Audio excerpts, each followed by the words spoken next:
Hola, hola, ¿cómo están chicas queridas? Bueno, una vez más aprovecho la gentileza del señor Zoom y bueno, voy a grabar esta clase para que después puedan ustedes un poco paralelamente a medida que van leyendo el material, puedan ir escuchando. A veces una información extra hace que todo sea más claro. Entonces, hoy quiero conversar o compartir en verdad con ustedes acerca del programa de alimentación escolar. Si bien todo lo que veníamos estudiando era un poco la base de todo lo que hoy les quiero presentar y por sobre todo nuestro grado de implicancia y nuestro grado de responsabilidad, ¿sí? Entonces, aquí voy a compartir la pantalla. Espero todo se esté grabando, porque a veces uno no tiene idea si bueno, se va grabando o no. Creo que sigue grabándose, porque creo que es la tercera o cuarta vez que estoy grabando. No es nada fácil, ¿verdad? Pero bueno. Entonces, eh, hablar del programa de alimentación escolar en este momento, que bueno, sé que después se van a conectar y van a poder ver este video que con tanto amor y empeño he preparado. Entonces, vamos a analizar el marco normativo del programa de alimentación escolar del Paraguay. Y estos son los puntos que vamos a ver del marco normativo, serían puntos interesantes que tienen que manejar, ¿verdad? Propósitos, conceptos, principios, quién es el organismo responsable, cuáles son las instituciones que también están vinculadas, de dónde sale ese dinero para adquirir estos alimentos y bueno, cómo se implementa finalmente, ¿sí? Así que es un poco extenso pero súper interesante. Para hacer un poco un orden cronológico, contarles de que esto ya inicia en el año aproximadamente 95, ¿verdad?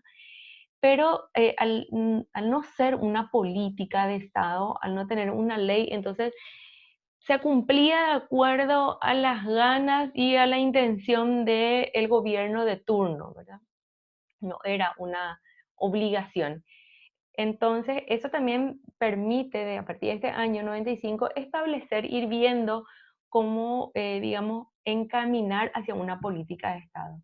Entonces, el Paraguay demostró un paso súper importante y se establece una política pública o como política pública eh, la alimentación escolar. Pero bueno, para hablar de este programa de alimentación escolar, obviamente tendríamos que hablar de un marco normativo, que es lo que quiero hoy. Y a partir de ahí, bueno, se van estableciendo otras normativas para poder implementar. Entonces, en el año 2014 recién se promulga la ley, o sea, eso queda como una ley. Y cuando ya habrán estudiado muchísimo en legislación, que cuando es una ley se debe cumplir, ¿verdad? A como dé lugar. Y es interesante que conozcamos porque finalmente somos nosotras, es el último eslabón el que llega al estudiante y hay un cierto grado de responsabilidad. Entonces, ¿hasta dónde va? ¿Hasta dónde también actuar como contralora de todo lo que tiene que ocurrir o todo lo que ocurre en nuestra sala de clase, en nuestra institución educativa? Obviamente que toda ley siempre tiene un decreto reglamentario, así que inmediatamente se establece ese decreto reglamentario, que no vamos a analizar todo el decreto, pero sí algunos puntos donde, digamos, nos toca muy de cerca, ¿verdad? Y bueno, después se desprende el programa de alimentación escolar. Todo esto se viene dando, así que una cantidad de personas que, bueno, se remangaron y se pusieron a concretar estos tres enormes desafíos.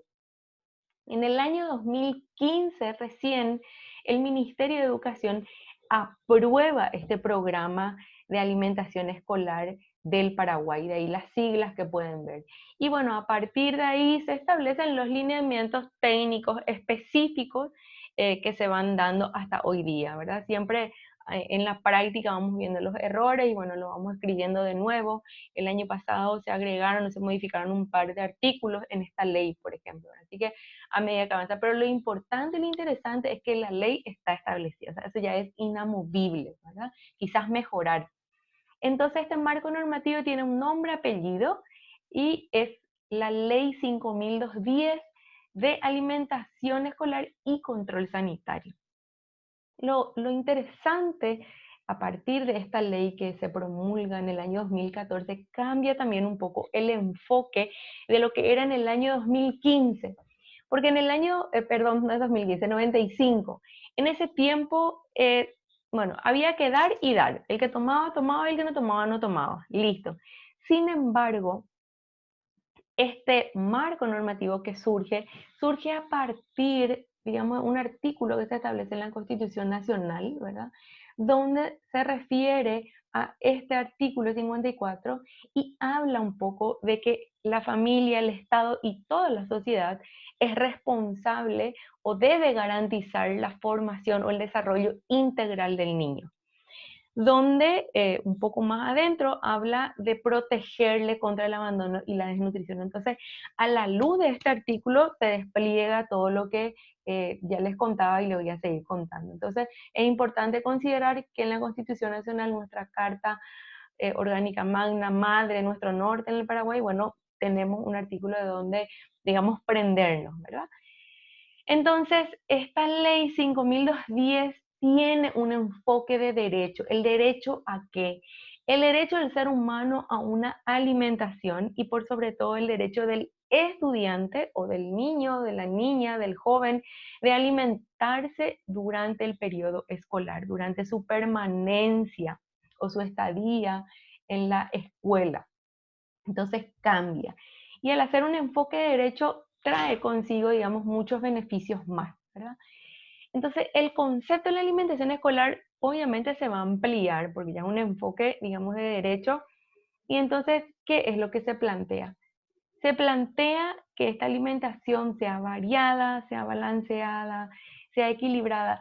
Y esto es lo que veíamos un poco al principio, ¿verdad? Al principio en nuestras clases, ¿verdad? Decíamos de que todo tiene que estar en un perfecto equilibrio, ningún alimento es mejor que otro, ¿verdad? Pero sí tengo que tener en cuenta ciertos detalles para alimentarle a un niño o un adolescente. Entonces, esto es lo que se vio aquí y habla de acuerdo a las necesidades nutricionales de los estudiantes.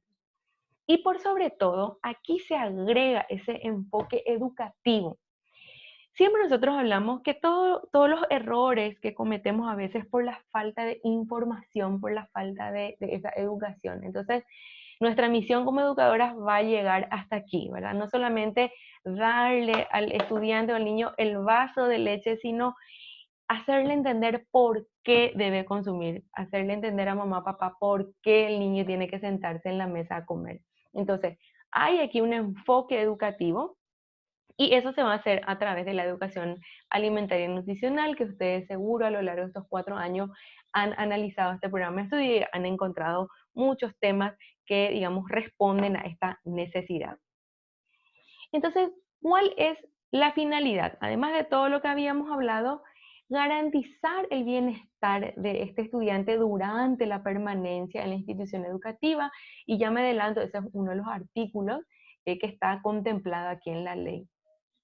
Y otra de las finalidades, digamos, una de las más importantes, es el rendimiento académico oportuno, ¿verdad? Porque a veces sabemos de que el estudiante no llega con la alimentación que tiene que llegar. Entonces,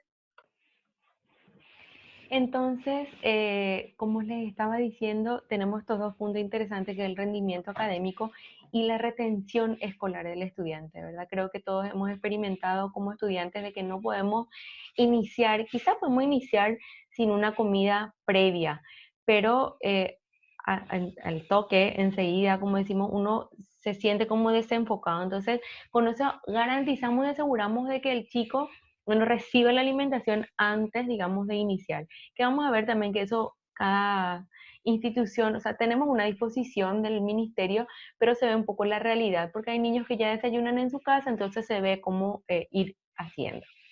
Y bueno, otro de los puntos interesantes es el retener la matrícula, pero cuando hablamos de la necesidad de educar, bueno, aquí siempre vamos a fomentar hábitos alimentarios y por sobre todo un estilo de vida saludable. De ahí la importancia, y ahora se van a ir dando cuenta por qué teníamos que estudiar o conocer las guías alimentarias, por qué teníamos que hablar del consumo de agua, del movimiento, porque todo eso forma parte de un estilo de vida saludable. Entonces, siempre digo, niños y niñas sanos, vamos a tener adultos sanos. Entonces, creemos y estoy segura que con ustedes, ¿verdad? Con esta nueva generación de docentes vamos un poco a cambiar y por sobre todo más que cambiar, contribuir a este estilo de vida saludable. Por eso es importante de que ustedes primero internalicen, de que ustedes primero experimenten y sienten de que sí se puede llevar un estilo de vida saludable, ¿verdad? Así que esa es la finalidad y bueno, como ya les decía, instalar esa educación alimentaria y nutricional. Que no sea un proyecto áulico o institucional, digamos, de un momento o de ciertos meses, no. Eso tiene que ser siempre. Así como siempre fomentamos, contamos sobre el lavado de manos, ¿verdad? Que más que nunca creo que hoy le damos la debida importancia. Bueno, la educación alimentaria y nutricional tiene que estar siempre instalada, ¿sí?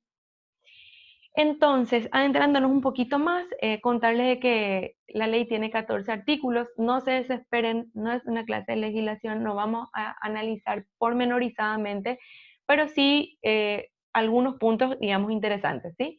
Retroalimentar y recordar de que recién esta ley fue publicada, entonces, en el año 2014, tienen ahí nombre y apellido exactito, el 25 de junio, ¿verdad? Y es importante ver cómo la ley define a la alimentación escolar, que ya lo habíamos visto al principio, pero igual vuelvo a mencionar porque está tal cual eso en el artículo 2.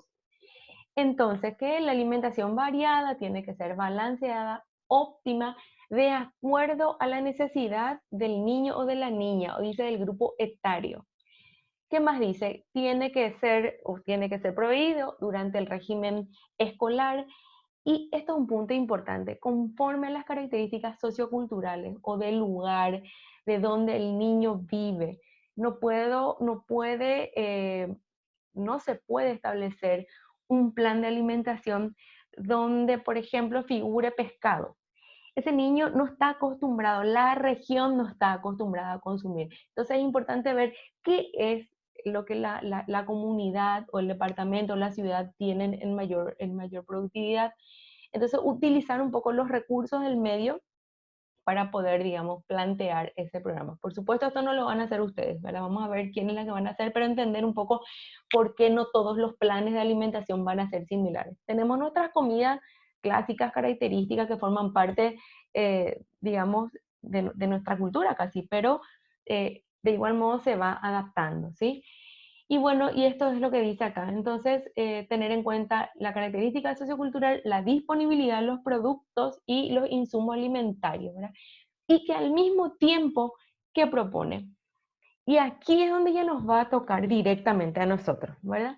Que todo esto tiene que estar promovido a través de acciones pedagógicas, ¿sí? Entonces, vuelvo a reiterar, no es solamente el dar el alimento, todo tiene que ser un escenario donde el niño o la niña pueda aprender. Y esto también a ustedes les va a alivianar la mochila en el sentido de que no va a ser una carga para ustedes, además de todo lo que tengo que hacer, ¿verdad? Administrativamente y pedagógicamente. O sea, que puedan utilizar y la experiencia va a ser mucho más rica. Entonces, promover acciones pedagógicas y que esto se convierta en una experiencia educativa donde formemos hábitos alimentarios, ¿verdad? Y por sobre todo, siempre tener como norte y presente que esto tiene que responder o tener como un componente pedagógico el derecho a la alimentación y la seguridad alimentaria, ¿sí? Entonces, volviendo un poco a esta alimentación escolar. Entonces, además de que reúne las características o responda a las características nutricionales del niño, tiene que tener un enfoque pedagógico y que sea una experiencia inolvidable, ¿verdad? Que el niño tenga buenos recuerdos cuando en el jardín tomaba su vaso de leche con la profe Nati, ¿verdad? Y que después vamos a instalar en él un estilo de vida saludable. Y aquí también es importante ver de que le involucramos o está involucrada toda la comunidad educativa. Y cuando hablamos de toda la comunidad educativa, creo que no hace falta hacer mucha mención porque ya sabemos quiénes forman parte de esta comunidad educativa. Así que todo esto está en el artículo 2.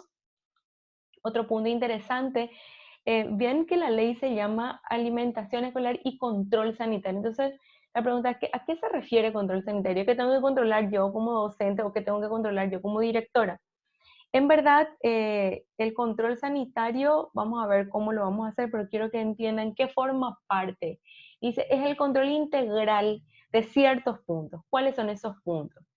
Pueden ver la prevención de caries, el control del peso y la talla del estudiante, o la detección y tratamiento de la visión. ¿Quién mejor que el docente puede darse cuenta si este estudiante no está logrando ver o se dispersa?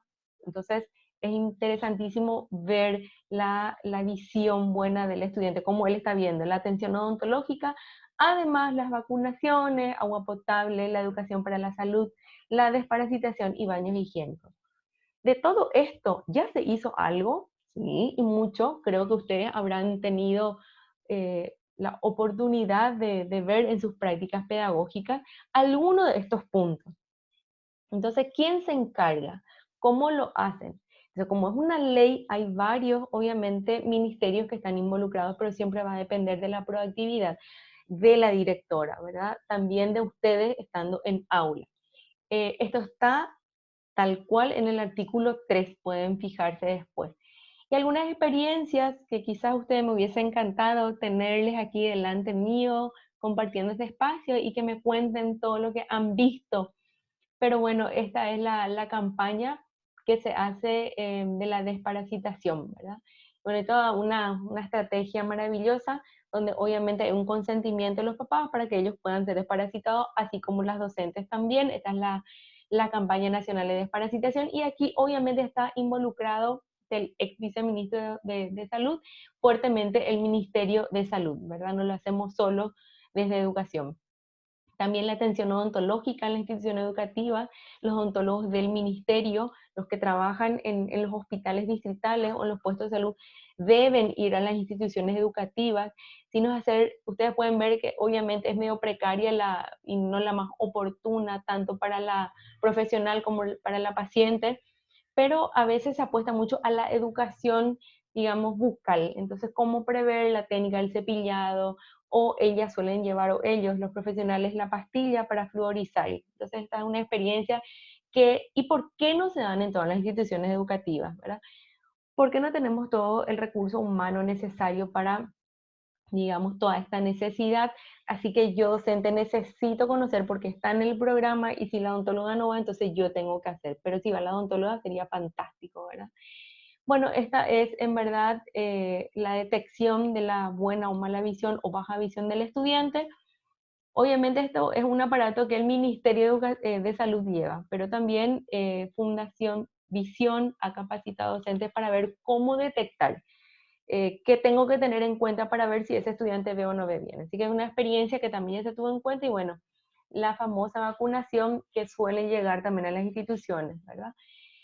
Otro punto interesante es el control del peso y talla. Si bien los pediatras de los estudiantes lo hacen, se suele trabajar mucho con las universidades, entonces por ello una experiencia rica y tenemos ahí un control de cómo van los chicos. Entonces cuando ustedes sean directoras, sean supervisoras, pueden establecer estas alianzas con las universidades públicas o privadas para que, bueno, dentro del marco de la extensión universitaria, así como ustedes lo han hecho, ellas puedan ir y, bueno, puedan aprender y dejarnos esos datos interesantes. Y el otro punto es el agua potable, ¿verdad? Esta imagen es de una comunidad, eh, creo que de Caguazú, todavía está lejos, lejos en muchos lugares, entonces por eso que en la guía está como potabilizar el agua, o sea, ¿qué pasa si la institución no tiene? Entonces sabemos que es súper importante el consumo del agua, entonces ¿cómo realizar? Y otro de los puntos muy, muy importantes es un poco el baño, ¿verdad? Tampoco no tenemos, hay un dato concreto de cuántas instituciones no tienen baño, ¿verdad? Pocas, todavía tenemos letrina en muchísimas instituciones y es súper importante, ¿verdad? Por la higiene. Entonces, bueno, siempre también velar por el sanitario limpio, porque siempre es un punto débil en las instituciones educativas, ¿verdad? Y aquí vamos a ver quién es el que se encarga de remodelar, de velar por el sanitario en la institución educativa, pero siempre la directora, ¿verdad? Otro punto interesante es que esta ley tiene principios, así que como tarea va a ser masticar bien todos estos principios, son 6, por los nombres ya no podemos dar cuenta, ¿verdad? De que sostenibilidad nos referimos a que sea sostenible todo el año, que no solamente le demos 2 meses, después le dejemos sin nada. Entonces tiene que ser todo el año escolar para todos. Por eso hablamos de la equidad. Cuando hablamos de participación, sabemos que están involucrados todos los actores que hacen parte o forman parte de la comunidad educativa. La descentralización, porque el ministerio no puede llegar a todas las instituciones del país, entonces ver cómo, y les voy a contar, trabajar para que eso se descentralice, que cada departamento, cada región, cada localidad un poco sea también arte y parte de la aplicación o ejecución de esta ley. Bueno, después la universalidad y la integridad son dos principios que les dejo para que lean, ¿sí? Bueno, entonces, ¿cuál es el organismo responsable? ¿El Ministerio de Salud o el Ministerio de Educación? En la ley está clarita, clarita, clarita, que es el Ministerio de Educación y Ciencia, o sea, directamente ellos. Es importante entender que dentro de este ministerio hay, digamos, otra vez, direcciones que están directamente relacionadas. Entonces, del Ministerio de Educación, a quien yo voy a tenerle presente, a la Dirección de Alimentación Escolar, ¿sí? Esta Dirección de Alimentación Escolar está otra vez dentro de una dirección más grande, que es la Dirección General de Equidad y Género, la Dirección General de Equidad y Género y Gestión Social, si mal no recuerdo el nombre, y de ahí sale esta dirección que es la alimentación escolar. Obviamente se trabaja muy, muy de cerca con las direcciones departamentales y a su vez las direcciones departamentales trabajan con las supervisiones administrativas y pedagógicas. Y ellas a su vez hablan o trabajan con las escuelas áreas y después finalmente las instituciones, digamos, beneficiadas. Entonces, cuando hablamos del Ministerio de Educación y Ciencias, tener presente a todos estos puntos interesantes o grupos de personas, direcciones del ministerio. Dirección de alimentación, direcciones departamentales, las supervisiones y escuelas áreas, ¿sí? Entonces ven, vamos viendo quiénes realmente son los responsables. Y bueno, y las instituciones vinculadas son varias. Le tenemos al Ministerio de Salud, Ministerio de Agricultura y Ganadería, el Ministerio de Hacienda.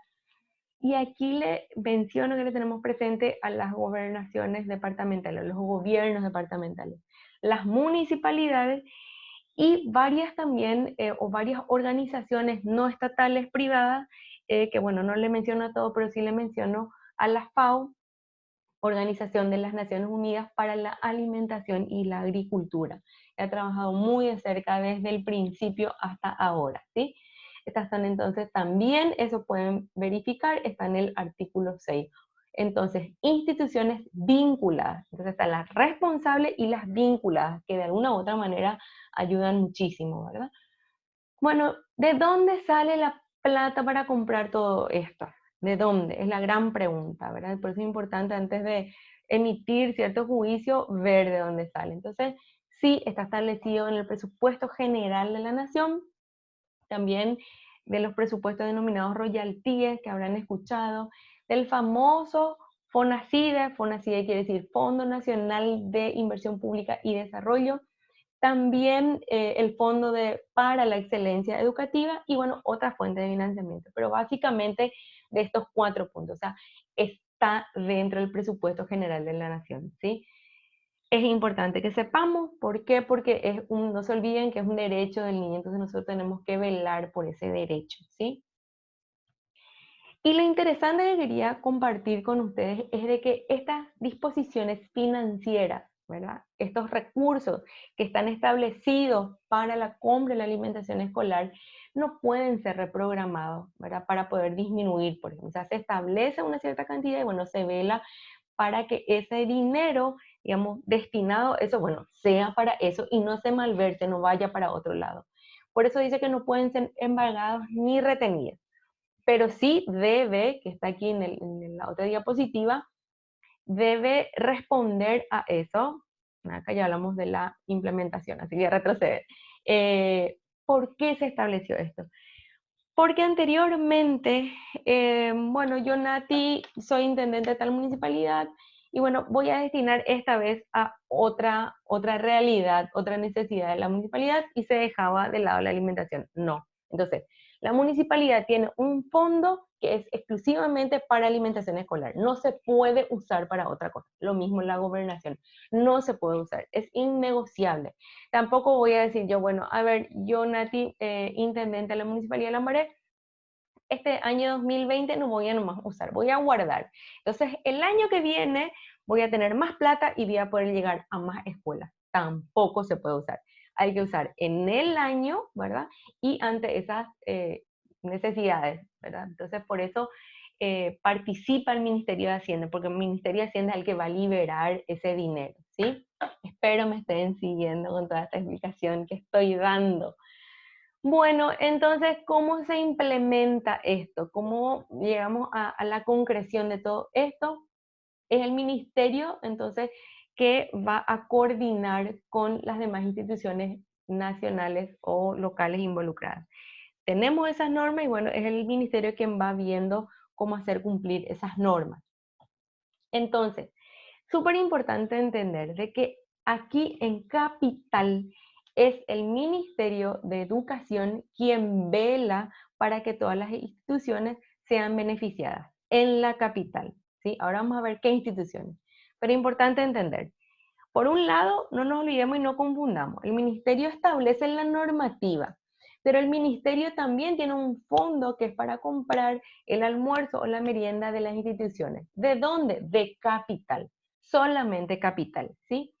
Y de las otras instituciones de todo el país son los gobiernos departamentales, ¿verdad? Las gobernaciones como le conocemos, y las municipalidades. Entonces en central se reúne el gobierno del departamento central con todas sus municipalidades. Entonces, el gobierno departamental dice, o el gobernador dice, bueno, yo voy a alimentar o yo puedo, digamos, cubrir a tantas instituciones.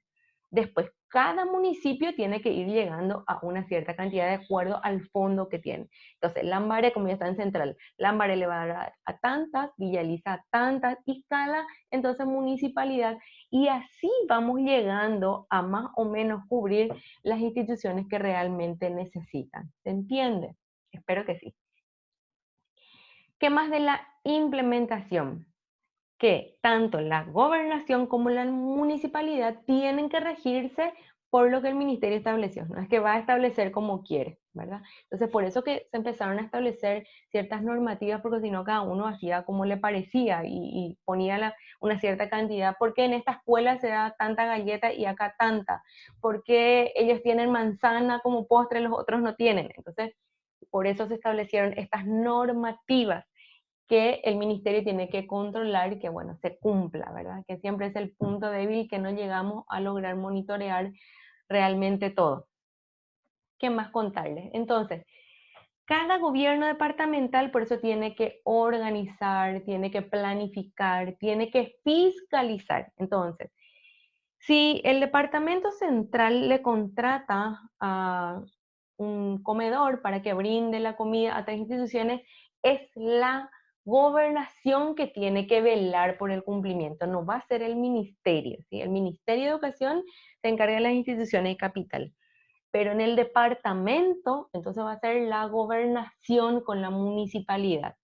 Y este es el punto débil, porque el Ministerio de Educación no puede llegar a ver si se está cumpliendo. Hay una confianza, ¿verdad? Entonces, a veces las denuncias que escuchamos un poco eso, porque no hay un control. Entonces, el gobernador confía, ¿verdad? En esa concesionaria, que se llamó a licitación y cumplió, pero había sido, no cumple lo prometido, ¿sí?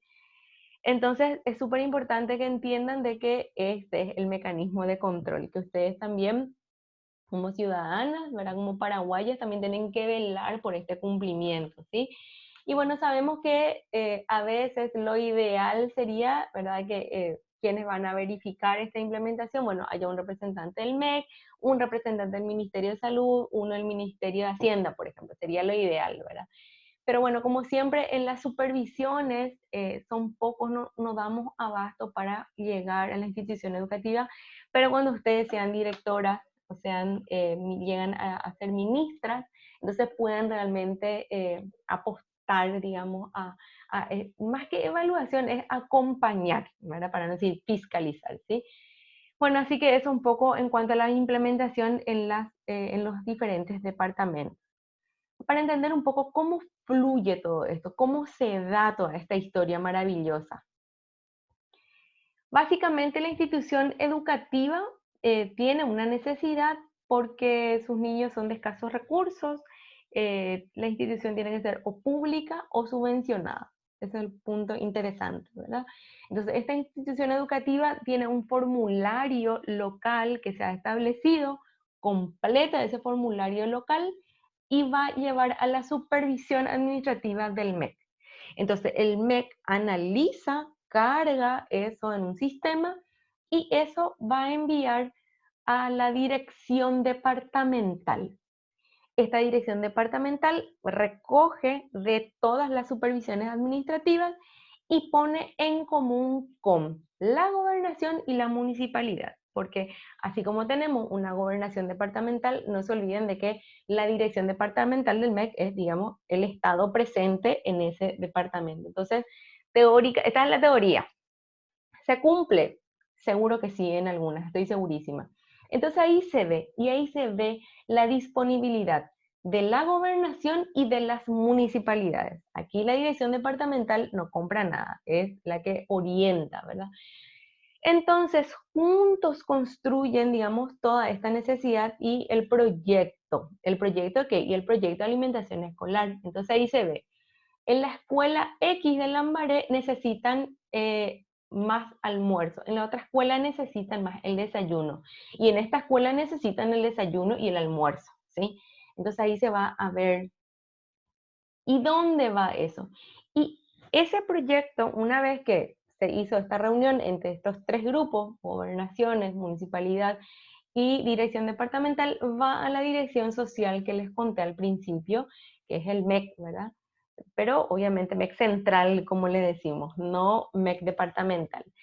Bueno, entonces ellos analizan y esta es la dirección de gestión social que le deriva a la dirección de alimentación escolar, donde las técnicas, las compañeras de la dirección de alimentación escolar vuelven a ver si todo ese proyecto responde a las normativas, ¿verdad? O sea, si los menús que ellos establecen responden a lo que el ministerio propone. Entonces, convengamos, salió todo perfecto, reúne. ¿Qué hace el MEC? Bueno, aprueba, vuelve a enviar y va otra vez caminando hacia arriba, ¿verdad? Llega otra vez a la dirección departamental, llega a la aprobación y llega a la institución educativa.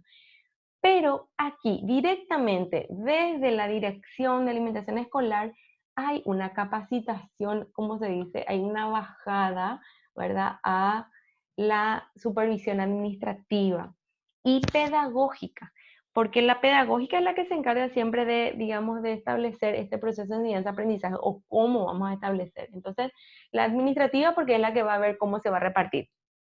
La pedagógica es la que va a capacitar. Entonces, capacita a los supervisores y los supervisores a su vez van a capacitar primero a las escuelas áreas y las escuelas áreas a las instituciones afectadas o a veces seguro directamente a la institución. Entonces, así teóricamente se cierra, digamos, el pedido y la capacitación, ¿verdad? Si a veces la dirección no llega directamente aquí a la supervisión, como podemos ver, obviamente seguro tendrán reuniones con estos dos entes interesantes e importantes que tienen un rol protagónico. O sea, aquí hay una comunicación, tendría que haber una comunicación fluida siempre, ¿verdad? Entonces, de esta manera se trabaja. Y bueno, y aquí la institución con la comunidad educativa va haciendo esta bajada, va poniendo en común, va socializando, va concientizando de la importancia de la aplicación de esta ley y todo lo que involucra. Hay algunas directrices. Las directrices son siempre nortes, que para establecer este plan, digamos, este proyecto, ¿verdad? Que se construye entre la gobernación y la dirección departamental. Y aquí estamos súper involucradas y les quiero mostrar, compartir. Esto también está en la ley, ¿verdad? Son muchas directrices, yo les muestro las más importantes que tengan que ver un poco con este proceso de enseñar y de aprender. Por un lado dice que la alimentación tiene que estar basada, ya lo repetimos varias veces, adecuada para el estudiante, pero por sobre todas las cosas dice que debe comprender el uso de alimentos variados y se tienen que utilizar alimentos de todos los grupos de la olla nutricional. O sea, que al recibir el plato, el niño tiene que ver de qué responde. Y aquí es donde yo puedo ir trabajando con ello. ¿Verdad? Si recibo el vaso de leche, entonces siempre hablar a qué grupo de la olla representa o cuál es el mensaje de la guía alimentaria que nos habla sobre el consumo de la leche. ¿Sí? Esta sería la manera ideal de trabajar. Y esto que está reflejado dice, por eso está en rojo, en la olla nutricional. Entonces acá dice, pero siempre se respeta la preferencia nutricional. Por eso cuando hablábamos vez pasada del consumo de lácteos, hablábamos de como una opción cuando el niño es intolerante a la lactosa, ¿verdad? O tiene una alergia alimentaria, o tiene una alergia hacia la leche. ¿Cuál es el plan B que tenemos que tener? ¿Qué hacemos con ese niño? ¿Sí? Por eso era importante que ustedes conozcan. Y por sobre todo, siempre respetar la tradición alimentaria de la localidad donde habita el estudiante. Entonces, por eso van a ver que a veces hay mandioca, por eso a veces en los platos van a encontrar borí, un caldo de poroto, sopa, inclusive con ensalada, ¿sí? Porque todo responde a esa tradición alimentaria de la localidad y por sobre todo de nuestro querido Paraguay, ¿sí? Otra directriz es que tiene que contemplar la inclusión, como ya lo habíamos dicho, la educación alimentaria y nutricional. Entonces aquí nosotras ya nos vemos involucradísimas, ¿verdad? Que no sea como un tema transversal el día de mañana en sus vidas, ¿verdad? Porque a veces cuando es algo transversal es como que al final no lo mencionamos, ¿verdad? O sea que está prácticamente como una transversalidad, pero que tenga también su momento y su espacio en nuestro plan, ¿verdad? En nuestro plan de clase. Otro punto interesante es que se deberá priorizar también la adquisición de alimentos a la agricultura familiar. Aquí en la zona, digamos, de capital no, pero sí en las zonas rurales, para no comprar de afuera, también hay todo un proyecto interesante para que se puedan comprar de los productores locales. Entonces, así como ellos se sienten parte, y ahí hablamos de la participación de la comunidad, ¿verdad? Entonces, se promueve un poco así, de esta manera, la agricultura local y familiar también, ¿sí? Bueno, entonces dice que la asignación de programa de alimentación escolar tiene que ser priorizada donde en instituciones educativas, ¿verdad? De carácter público o subvencionado, se dice oficial o no, y subvencionado, pero por sobre todo que estén en zonas de extrema pobreza. Y este es un punto interesante que muchos se analizó porque hay muchas instituciones educativas, por ejemplo, subvencionadas, pero cobran una cuota muy alta, o hay niños que pueden comprarse la merienda. Entonces, siempre es importante tener eso presente, no callarnos ante las injusticias que vamos a ir viendo, ¿verdad? Y vuelvo a decir, cuando ustedes estén trabajando ya en cargos más altos, bueno, tengan presente esto. Entonces aquí se hace este diagnóstico interesante de quién realmente necesita. Y acá por eso dice conforme a estos parámetros publicados oficialmente, ¿verdad? Entonces, en el siguiente video que les voy a preparar, vamos a hablar ya del programa. Pero era interesante ver un poco todo lo que traía, digamos, esta ley de alimentación escolar. Entonces, para cerrar un poco, eh, para cerrar un poco lo que veíamos, entendimos de que hoy la ley de alimentación escolar tiene un enfoque de derecho, ¿verdad? La finalidad es que tengan un buen rendimiento académico y la retención de la matrícula del estudiante.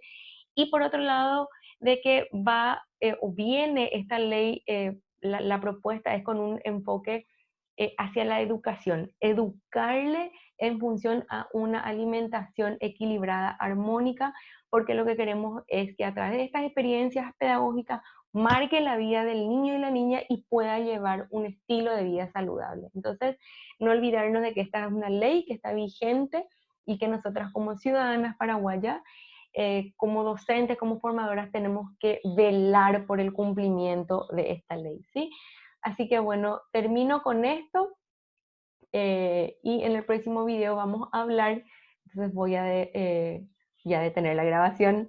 Bueno, espero haya contribuido un poco algo. Seguro que tuve miles de errores cuando iba hablando, se me pifiaron algunas palabras, pero decirles de que bueno, con un placer lo doy, ojalá les sirva porque a veces no es lo mismo, ¿verdad? Leer nomás. Bueno, chicas queridas, les mando un beso y bueno, espero verles pronto, ¿sí?